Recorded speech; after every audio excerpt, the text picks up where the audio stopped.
Mwaramutse inshuti z'Imana, nako mwiriwe, amahoro kuri mwewe.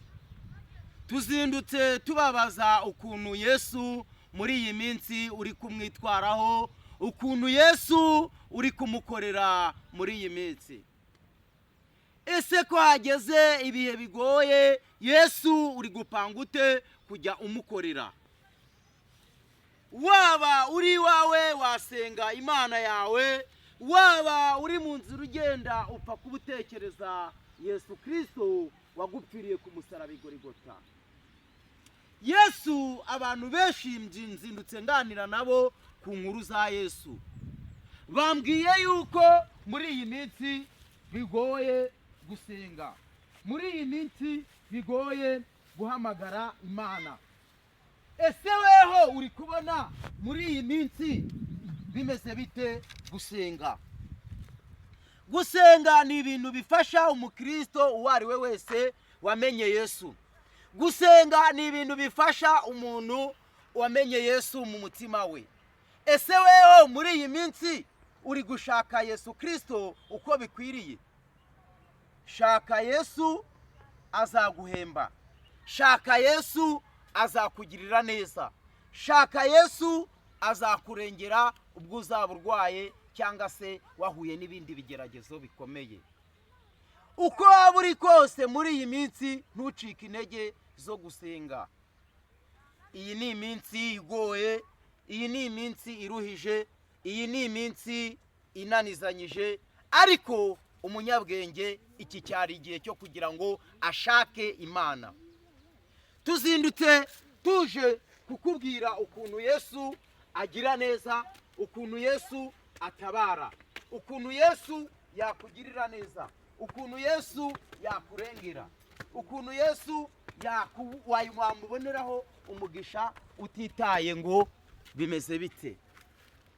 Yesu yagiye atabara abantu bagiye batandukanye, atari ukuvuga ngo uriya muntu amerewe ate, atari ukuvuga ngo uriya muntu abayeho ate, atari ukuvuga ngo uriya muntu ese niki wamukorera.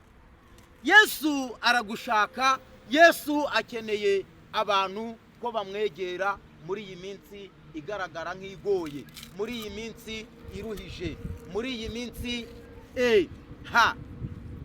Yesu mushakana imbaraga zawe zose muri iyi minsi. Yesu mushakana imbaraga zawe muri ibi bihe tugezemo. Yesu mushakana imbaraga zawe muri iyi minsi igaragara nkaho iruhije ku mukristo. Ndavuga umuntu wubaha umusaraba. Ese wewe umusaraba uri kuwubaha uko bukwiriye? Ese wewe umusaraba uri kuwubaha uko biteganyije? Ndavuga kwizera Yesu. Yesu yakugirira neza. Yesu yagutabara umwizeye. Yesu yakurengera umwizeye. Utitaye ngo urukumere utya, utitaye ukungo hari ibi nibi, oya. Yesu ahubwo mushakane imbaraga zawe zose. Yesu muri iyi minsi wikwita ku mabwire, wikwita ku magambo, wikwita ku bigoranye bya kino gihe, wikwita no ku by'isi, ahubwo shaka Imana, uyishakane umwete, ahubwo uyishakane imbaraga zawe kuko muri iyi minsi biragoye. Tuzindutse kare nk'uko natangiye mbivuga, tuganira n'abantu ku nkuru za Yesu. Bamwe bagiye bashidikanya baravuga ngo ese ngo tuzasenga dute? Ubundi urusengero rwa mbere ni mu mutima wawe. Utagiriye nabi mugenzi wawe nabi, ubutunzi urusengero mu mutima wawe. Utarenganyije mugenzi wawe, ubutunze Yesu mu mutima wawe. Ndavuga urusengero. Udakoze ibyangwa na Yesu cyangwa se ibyangwa n'amaso y'abana b'abantu, ubutunze Yesu muri weho. Gira umutima mwiza, gira urukundo nk'urwo Yesu yagukunze, gira urukundo nk'urwo Yesu yagukunze akiyemeza akitanga ku musaraba i Golgotha. Ariya maraso Yesu Kristo yamennye ku musaraba i Golgotha, kiriya cyari ikimenyetso kigaragara yuko Yesu agukunda. Aho waba uri hose ufite umutima mwiza, n'ubundi waba utunze urusengero muri weho. Ibi byose tubona kuri iyi si biba bitwereka, biba bitwigisha.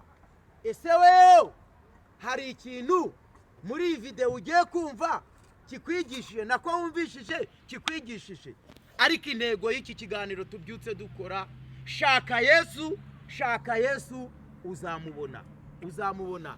Gira umutima mwiza urabutunza urusengero, gira urukundo urabutunza urusengero, gira kubana na bagenzi bawe neza amahoro urabutunza urusengero, gira kugirira neza abababaye urabutunza urusengero, gira kugira neza abagowe, ndavuga abababajwe n'umubiri barwaye, ari abari kwa muganga, ari abari mu mago yabo, ndetse n'umuntu ubona ababaye ubona ko yigendera muri iyi isi, wamugirira neza ukabutunza urusengero muri weho. Yesu atubwira yuko insengero za mbere ari mu mutima wawe. Imana ishimwe kandi Imana ikugirire neza. Ese iki kiganiro wumvishije hari aho kigukuye, hari naho kikugejeje? Shaka Yesu aho waba uri hose, umuratira abatamuzi kugira ngo bamumenye, umubwira abatamuzi kugira ngo bamumenye. Cyari ikiganiro ku nkuru za Yesu ngize ngo nkubwire muri iki gitondo. Imana ikugirire neza kandi guha umugisha. Shaka Yesu, shaka Yesu, shaka Yesu uzamubona. Shaka Yesu nta kabuza, Yesu uzamubona. Yesu aragukunda, Yesu aragukunda. Mushakana imbaraga zawe zose aho waba uri hose, utitaye ngo uri kugenda mu nzira, utitaye ngo uriwa ni wawe mu rugo cyangwa mu nzu mu wawe, wahamagara Imana yakumva. Aho waba uri hose wahamagara Imana yakumva. N'ahangaha turi duhamagaye Imana kandi iratwumvishije. Tukubwiye inkuru za Yesu kandi uzumve rwose, tukubwiye ukuntu Yesu agira neza ubyumve rwose. Nk'ubu nanjye nari ndi mu kazi ariko tuganiriye n'abantu ku nkuru za Yesu, ukuntu Yesu agira neza. Ite kuri ibyo byose, ntugirire nabi mugenzi wawe, ahubwo shakana Imana yawe kandi ugira urukundo, ugira urukundo nk'urwo Yesu yagukunze. Amahoro, amahoro, mugire umutima mwiza urimo Yesu Kristo wababambiwe, urimo Yesu Kristo wabapfiriye, urimo Yesu Kristo witanze ku musaraba Igorigota, akiyemeza akabambwa, akiyemeza agahura n'ibikomeye. Bamuteye imisumari kugira ngo uburiho, baramubambye kugira ngo uburiho. Mushake Yesu uzamubona. Amahoro, ngaho mugire umunsi mwiza. Zari inkuru nababwiraga kugira ngo mwite kuri Yesu, azabagirira neza kandi azabatabara nimumwizera. Amahoro.